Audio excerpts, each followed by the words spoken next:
budget of the House. So this is separate from that. Pero as I mentioned dito sa aking statement, hindi po pwede na antayin namin lahat ng ebidensya para mag-file na kami. Once we have enough evidence to support case, especially that if it's for plunder, we will file it already. At hindi na namin antayin yung ibang kaso niya para sabay-sabay. Hindi ko ganun. So kung ano po yung mauna, yun po i-file namin.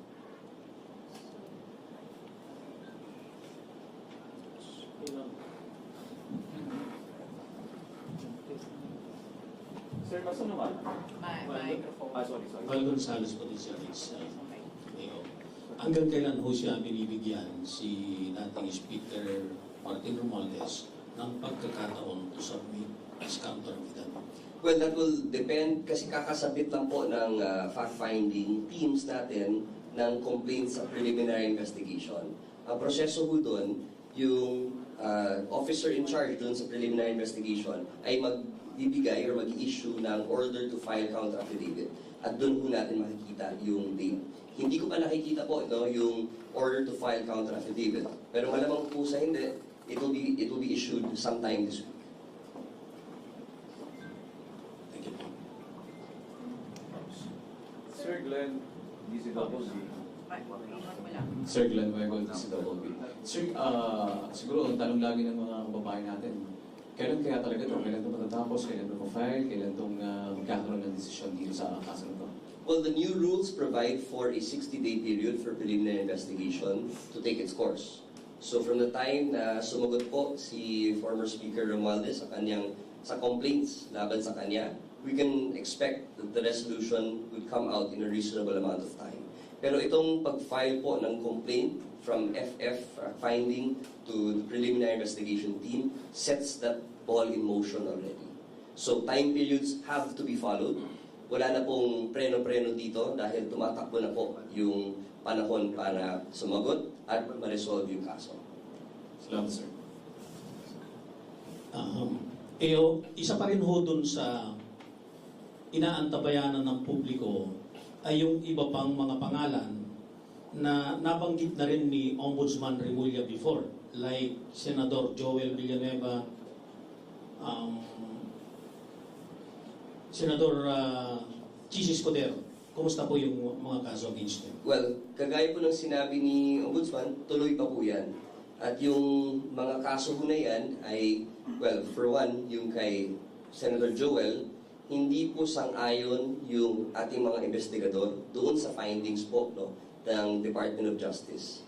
So, once na-endorse po yung kaso galing sa DOJ, meron pa pong gustong dagdagan yung ating mga investigador dito dahil nagkaroon po ng parallel investigation. I just want to remind na nung nasa DOJ pa po kasi yung kaso ni Senator Joel, iilan lang po sa mga witnesses or testigo ang pumunta sa DOJ. Dahil if you will remember, at the time na nandun pa po si Ombudsman Remulla bilang kalihim ng kagawaran, nagsimula na ho kami ng pag-interview ng mga testigo doon. So yun lang po ang siguro na-interview ng DOJ. Pagdating ho dito, meron na pong parallel investigation na naganap din. So we are reconciling the facts and the evidence for that case, pero patuloy pa din po yan. Pwede pong pakiklaro lang kung saang parte medyo hindi nagre-reconcile. I cannot reveal that dahil fact-finding is confidential in nature, and I would be telegraphing our punches if I were to do so. Pwede pong magbigay ng timetable kung kailan na finally. Hindi po ako nagbibigay ng timetable. Basta kami po, we will always file as soon as the evidence is ready. Itong kaso po ni former Speaker Martin Romualdez, alam ko po marami pong nainip dito. Pero dito po kami, siguro ito po yung strength ng Office of the Ombudsman dahil sa bagong rules namin na hindi po kami magfa-file hanggat hindi siya malakas. So, kailangan po talaga lahat ng elemento ng bawat crime ay na-fulfill ng ebidensya, na-satisfy ng ebidensya.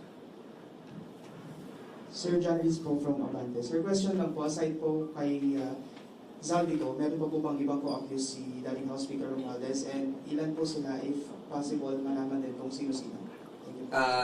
I will reserve that, no? Kasi yung mga actors that I mentioned here, money exchanges, shell companies, bank transfers, yung mga personalities po na involved dyan sa scheme of layering ay kasama din po sa complaint. May numbers po. Kahit estimate. Higit 10.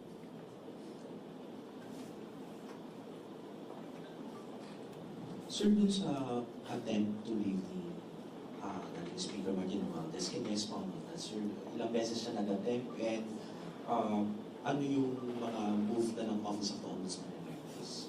Well, ito nga, nananawagan ho kami sa mga ahensya na may kinalaman sa border security at siguro yung mga ating mga law enforcement agencies na sana po ay bantayan nyo na po yung mga galaw. No? Dahil nakakuha po ang office natin ng intelligence reports na kahit meron na po siyang precautionary whole departure order, may balak pa din po siyang umalis.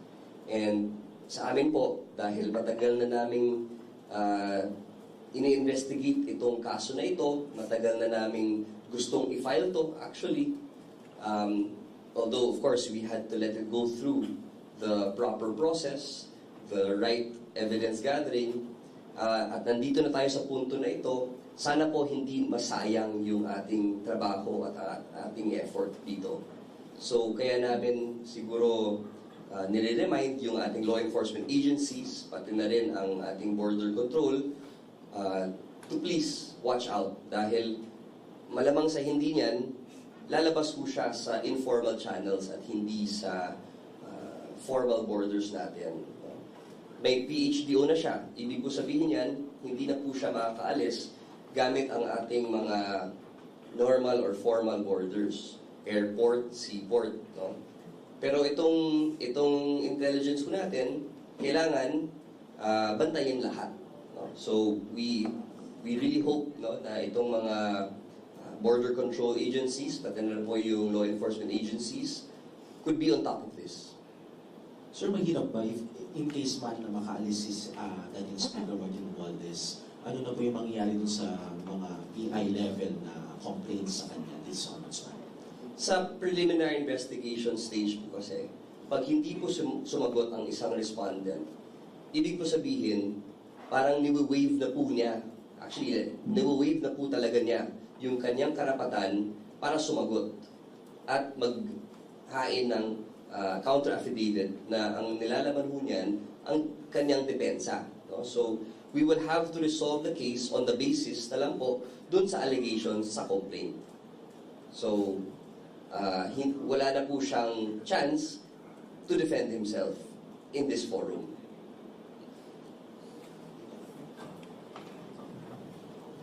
Juan Antonio po from IBC News. Sir, clarify ko lang, itong reklamo na inangat na sa preliminary investigation is iba doon sa grand case na tinutukoy ng Ombudsman. Ano po yung status ng pinaka-grand case kay Speaker? As I said, we're getting more and more confident as the days go by. Mas marami kaming nakukuhang ebidensya, impormasyon, testigo habang tumatagal po ang panahon dahil marami na pong nagkusang loob na lumabas at magsabi kung ano talaga ang katotohanan. Bagamat itong grand case, no, ay isang bagay na kailangan tama ang approach natin. Dahil pag final natin at hindi pa tayo sure or manipis ang kaso, hindi pa supported by evidence yung kaso natin, puro aligasyon lang, at yan ma-dismiss sa Sandigan Bayan, mag-attach po kasi ang double jeopardy. Ibig po sabihin, hindi na po pwedeng mag-file ulit ang Ombudsman on the same set of facts. Kaya lagi kong sinasabi na we only have one shot, we only have one chance to get this right dahil doon sa konseptong double jeopardy. So iniiwasan po natin yan. Kailangan kumpleto ang ebidensya, kumpleto ang kaso bago tayo mag-file sa Sandigan Bayan.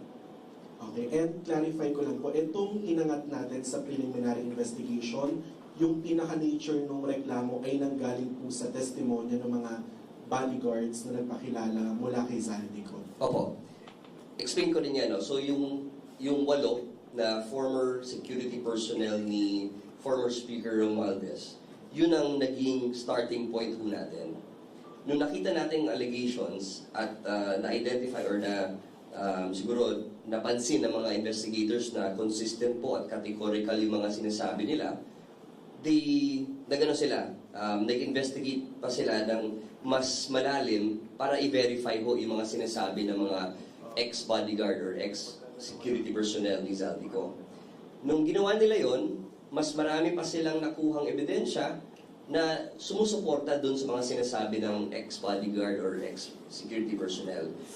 So much so na kahit po bumaliktad na ang ating mga ex-bodyguard or ex-security personnel, tatayo pa rin yung impormasyon na binigay nila sa atin dahil sa mga iba't ibang mga ebidensya, records, testimonya ng ibang tao. So, we are doubly confident now in this case dahil kahit wala na po sila, although naging starting point sila at sila din ay crucial dito sa kaso na ito dahil sila mismo ang nag-deliver ng pera. We have become more confident in the case that we have brought up now to the preliminary investigation stage. Last na lang po, AO. Yung attempt ni dating House Speaker Martin Romualdez to leave the country despite dun sa issuances of PHDOs, you mean dumating ho dun sa punto na lalabas siya using the back channel? O paano kayo? Pakidetalya, ilang beses po siyang nagtangka? Basta, ito lang ang masasabi ko po, no? Nakakuha tayo ng impormasyon na gusto niyang umalis. Knowing fully well, alam niya na po na meron na siyang precautionary whole departure order. Ngayon, kung ganyan po ang intention ng isang tao na meron ng precautionary whole departure order, ang presumption natin ay hindi talaga siya dadaan sa formal borders. Dahil alam niya na po na bawal na siyang umalis. Meron na po siyang whole departure order galing sa korte.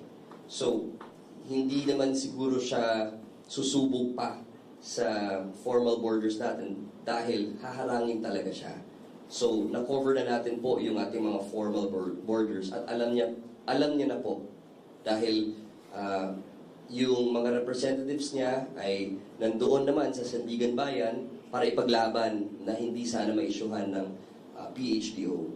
Pero dahil may impormasyon nga tayo na gusto pa rin niyang umalis, malamang sa hindi, through informal channels na po yan. Sir, last na sa akin. Baka gusto niyo na po magbigay ng komento dun sa nabanggit po ni Senator Padilla kanina na nakapag-file na daw po siya dito sa ombudsman ng kanyang counter-affidavit. Buti naman po at meron siyang pinakita na isang counter-affidavit. Original pa po daw ang pinakita niya. Bagamat hindi ho siya nagre-reflect sa aming sistema. And it had already, the time to file a counter-affidavit had already lapsed. So we will rely on what our system says and we will take it from there. No? So as of right now, only Senator Alan Peter Cayetano's counter-affidavit reflects in our system. Okay? Thank you, guys. Maraming salamat. Thank you, sir.